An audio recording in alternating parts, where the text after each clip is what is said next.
membahas seberapa penting kita melepaskan kendali dalam hidup kita.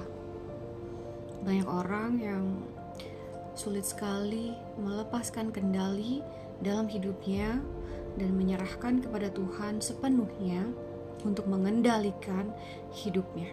Mereka berpikir bahwa melepaskan kendali artinya tidak melakukan apapun dalam hidup mereka, padahal tidak demikian.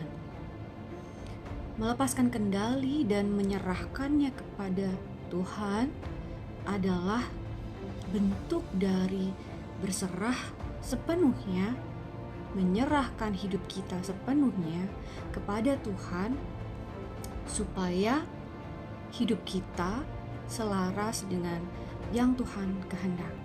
Di dalam Amsal 3 ayat 5-6 disebutkan, percayalah kepada Tuhan dengan segenap hatimu dan jangan bersandar pada pengertianmu sendiri. Seberapakah kita percaya bahwa Tuhanlah yang mengendalikan kehidupan kita, mengatur di dalam rancangannya yang sempurna. Melepaskan kendali itu tidak mudah karena itu berkaitan dengan ego.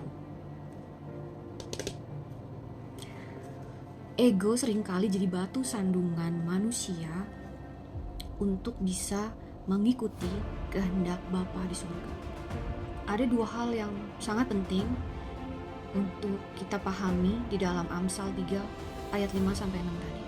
Yang pertama adalah kata percaya.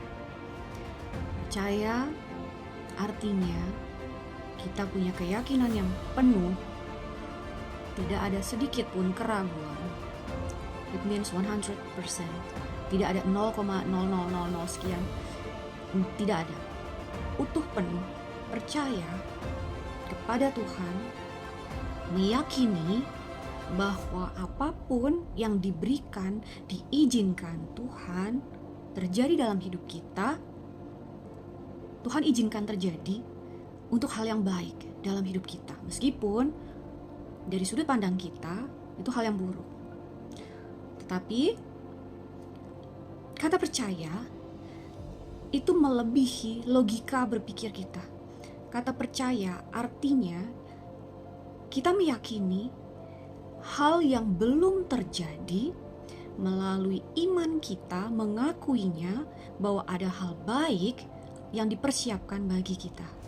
Untuk bisa percaya yang utuh penuh, kita wajib memahami sifat Tuhan yang omniscient.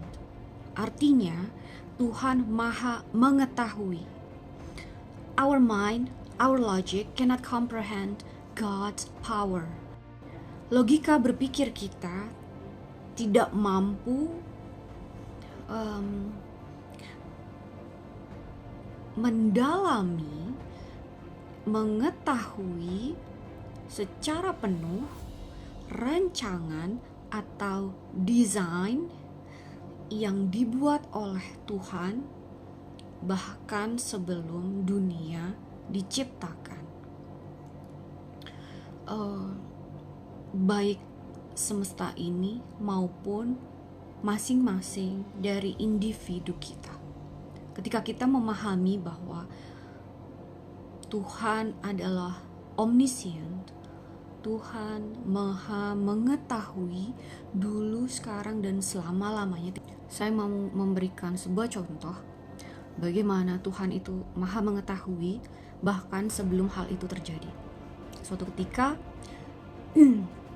di suatu pagi saya sedang membaca firman. Dan di tengah-tengah membaca firman, ada sebuah pertanyaan yang muncul di kepala saya. Pertanyaan itu cukup penting untuk saya ketahui jawabannya. Dan ketika saya berdoa, lalu saya membaca firman yang saya baca adalah jawaban pertanyaan saya dari contoh sederhana ini adalah sebuah bukti bahwa kita itu tidak bisa mengagetkan Tuhan soal apapun. Karena Tuhan sudah tahu bahkan sebelum sesuatu terjadi dalam hidup kita di dunia fisik. Atau contoh lain di dalam Alkitab, ketika Tuhan memberitahu Petrus bahwa ia akan menyangkal Tuhan 3 kali sebelum ayam berkokok. It's a proof. Itu adalah bukti nyata bahwa God is omniscient. Tuhan mengetahui semuanya. Tuhan mengetahui segala hal bahkan sebelum kita dilahirkan. Nah, kembali ke kata percaya yang tadi. Seberapakah kita percaya kepada Tuhan? Kekhawatiran, keraguan adalah bukti bahwa kita tidak percaya kepada Tuhan. Ketakutan adalah sebuah bukti bahwa kita tidak percaya kepada Tuhan. Tolong jangan normalisasi spirit of fear, spirit of doubt, roh-roh keraguan, roh ketakutan. Rebuke them in the name of Jesus. Tolak mereka. Saya tidak peduli seberapa kuat sesuatu di dalam diri kamu mempengaruhi kamu bahwa ketakutan itu normal, keraguan itu normal. I don't care. Roh keraguan, roh ketakutan harus kamu singkirkan dari dalam kepala kamu. Kamu harus mulai sadar, sekalipun kamu belum pada tahap conscious, kamu harus mulai aware. Your awareness, kesadaran kamu atas diri kamu adalah langkah pertama untuk bisa kamu mengikuti Tuhan di jalan yang benar. Tuhan itu terlalu dalam memang untuk didalami, untuk diselami, terlalu dalam. Tapi kalau kamu hanya memahaminya di permukaan tanpa mau menyelam, kamu tidak akan pernah memahami Tuhan. Oke, saya harus kembali ke kata percaya kepada Tuhan. Jadi kamu harus mulai bertanya lagi kepada diri kamu, apakah selama ini kamu sudah sepenuhnya mempercayakan hidup kamu kepada Tuhan, mengizinkan Tuhan untuk memegang kendali atas hidup kamu? Seberapa jauh untuk bisa mengizinkan Tuhan memegang kendali atas hidup kamu? Sejauh kamu menerima situasi kamu, meskipun tidak menyenangkan, sebagai cara untuk Tuhan membenahi yang mungkin masih berantakan. Tidak lagi ada luka, duka, kekecewaan, amarah, dendam, iri, dengki, patah semangat. Semua hal itu harus kamu lawan, harus kamu patahkan, harus kamu hancurkan. Lalu yang kedua, yang tidak kalah penting adalah jangan bersandar pada pengertianmu sendiri. Pengetahuan kita sebagai manusia itu sangat terbatas, sangat terbatas. Jadi janganlah menerka-nerka, berandai-andai, negative thinking, worry too much, terlalu berlebihan, takut ini, takut itu, jangan-jangan begini, jangan-jangan begitu.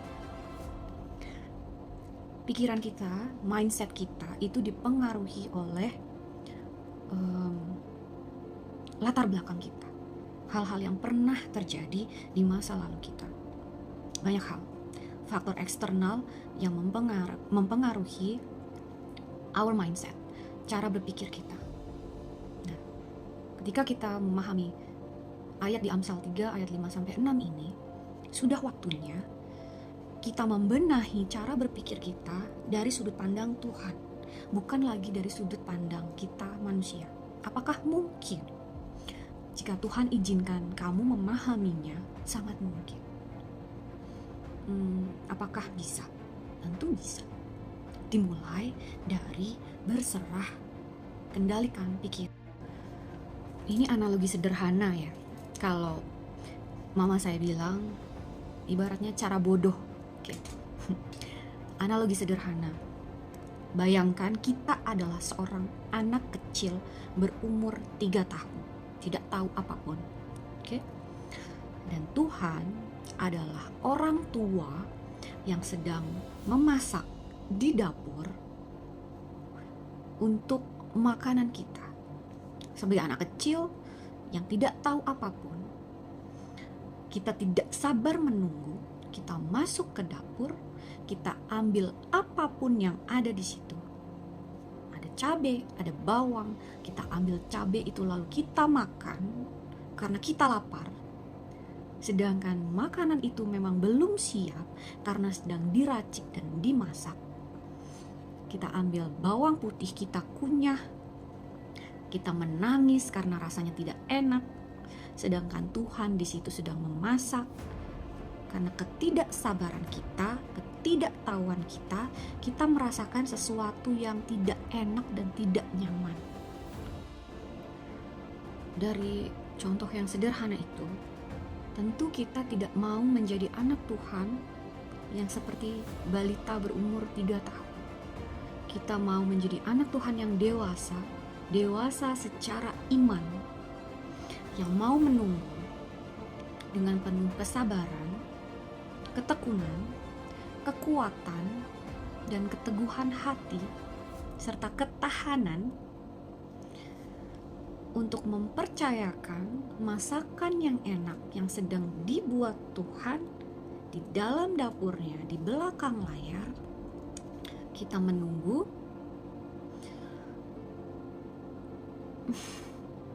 I know it's not easy, karena ego seringkali menguasai manusia. Padahal di dalam Tuhan, ego adalah hal yang harus dimatikan. Kill your ego. Ego itu harus mati. Ego itu harus mati. Sebagai anak Tuhan yang dewasa, di masa penantian, di masa menunggu, apapun yang sedang kalian hadapi, kalian alami, untuk memahami bagaimana Tuhan bekerja, percaya kepada Tuhan, persiapkanlah diri kalian. Kalau analoginya tadi adalah Tuhan sedang memasak. Sebagai anak yang baik, kita harus mempersiapkan yang bisa kita persiapkan. Merapikan meja, mempersiapkan sendok garpu dan piring, mempersiapkan air minum untuk kenyamanan kita, membersihkan diri. Apapun yang bisa kita lakukan selagi kita menanti, lakukanlah itu. Jadi bukan dengan mengganggu Tuhan, bertanya-tanya, merengek-merengek, berpikir negatif, mencari tahu dari sudut pandang kita sendiri, yang justru lebih banyak mengacaukan rancangan Tuhan daripada membantu. Lebih baik kita pakai waktu itu untuk melakukan hal-hal yang bisa kita lakukan. Oke, kita kembali ke bahasan Amsal 3 ayat 5-6. Kenapa dua hal tadi menjadi pokok dasar yang penting? Karena Tuhan itu mau semua hal yang baik untuk anak-anaknya. Tuhan tidak mungkin memberi batu kepada anak yang minta roti. Tuhan kita itu Tuhan yang luar biasa penuh kasih. Pahamilah itu, pahamilah Tuhanmu. Yakinilah Tuhanmu lebih daripada logika berpikirmu. God is good. He wants the best for you and me. Jadi, mulailah menjadi dewasa. Izinkan Tuhan menyelamatkan kamu, memperbaiki hidupmu. Yang harus kita lakukan adalah menyelaraskan pikiran dan hati kita untuk tidak bersandar pada pengetahuan kita sendiri, untuk melepaskan kendali itu dalam tangan kita, lalu menyerahkan semuanya kepada Tuhan utuh penuh. Let God be God. Izinkan Tuhan menjadi Tuhan. Biarkan Tuhan menjadi Tuhan. Dan kita sebagai manusia yang harus menyelaraskan apa yang kita miliki, pikiran, hati, dan tubuh ini, supaya rancangan Tuhan bisa terjadi dengan sempurna untuk kebaikan kita. Semoga ini bisa membantu kamu membuka sudut pandang yang baru tentang bagaimana mempercayai Tuhan di dalam kehidupan kamu. God loves you and I love you. God bless you.